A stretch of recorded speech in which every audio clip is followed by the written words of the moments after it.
Šildant gamybinės ar visuomeninės patalpas, tokias kaip autoservisai, dirbtuvės ar bažnyčios, susiduriama su problema, kaip prišildyti didžiules erdves, kurios turi aukštas lubas ir nesandarius langus. Mūsų šalyje yra daug pramoninių pastatų, kurie yra prastai izoliuoti, yra aukšti, yra daug energijos reikalaujantis pastatai.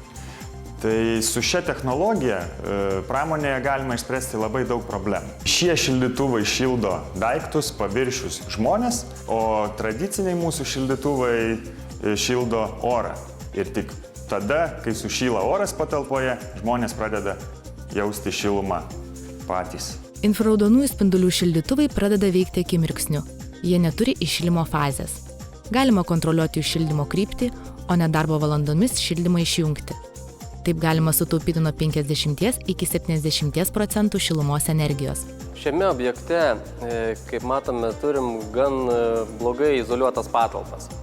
Kadangi yra mašinos, kuriams reikia šilumos ir pastoviai palaikyti aukštą temperatūrą patalpoj, būtų didelės sąnaudos. Mes paprasčiausiai pakabinome infraraudonų spindulių šildytuvus į atskiras zonas ir taip išsprendėme problemą. Atskirą zoną šildyti naudinga todėl, kad nereikia užšildyti visos bendros patalpos erdvės, tos vadinamos kubatūros. Mes šildome tik ten, kur reikia ir tada, kada reikia. Infraraudonųjų spindulių šildytuvai nereikalauja papildomos priežiūros.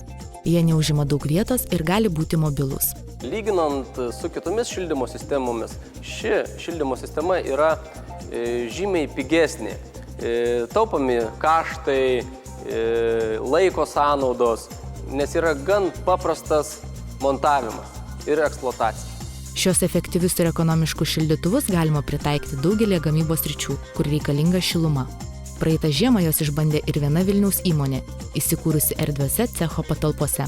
Kadangi buvo kalbama, kad bus žiema labai šalta, tai buvo ypatingai rūpėjo, kad vis tik tai šildymas vyktų darbo vietų. Ir pasiteisino 100%, mažiau 15 laipsnių šilumos nebuvo nukritusi net pačiu šaltuoju metų laiku. Akimirksniu šilta, po 2 minučių jau šilta, tik įjungus ir jau iš karto efektas šildymo. Tai buvo labai geras santykis šilumos ir sumokėtų pinigų. Šildantis infraraudonųjų spindulių šildymo sistema, kad atidarot didelius vartus, kaip tai būna autoservisuose ar didelėse gamyklose, šiluma ne taip greitai pabėga, kadangi jinai yra sukaupta paviršiuose. Infraraudonųjų spindulių šildytuvai lengvai pritaikomi įvairiose patalpose, ypač ten, kur tradicinės šildymo sistemos naudojimas sukelia daug sunkumų ar per daug kainuoja. Šitas šildymo būdas, lyginant su kitomis šildymo sistemomis, yra gan pigus. Nereikia atskirų derinimų, jeigu tai būtų dujinis šildymas. Nereikia projektų rašyti. Darbinę zoną mes šildome ne visą laiką.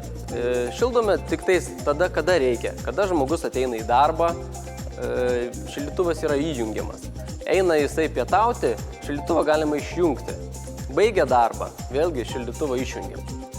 Bet jeigu reikia šildyti stakles, kurios yra gan protingos, kur yra kompiuteris, tada mes paliekame šildyti pastoviai tą atskirą darbo zoną. Infraraudonieji šildytuvai veikia visiškai kitaip nei įprasti konvekciniai šildytuvai.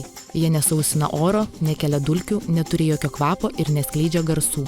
Šildantis infraraudonų spindulių šildymo sistema, šiluma yra spaudžiama apačioj, kur jos reikia, tai ties grindimis, o net pačiam viršui, kaip būna šildantis paprasta šildymo sistema. Šiltas oras kyla į viršų. Šitoj šildymo sistemoje šiluma lieka apačioje, kadangi spinduliai šildo daiktus, tai grindis, sienas, visus baldus, paviršius. Šiuo metu šildymas infraraudonaisiais spinduliais yra pats greičiausias ir efektyviausias šildymo būdas. Tai daro šios šildytuvus ekonomiškais, o jų pagalba sprendžiamos įvairios problemos susijusios su šalčiu.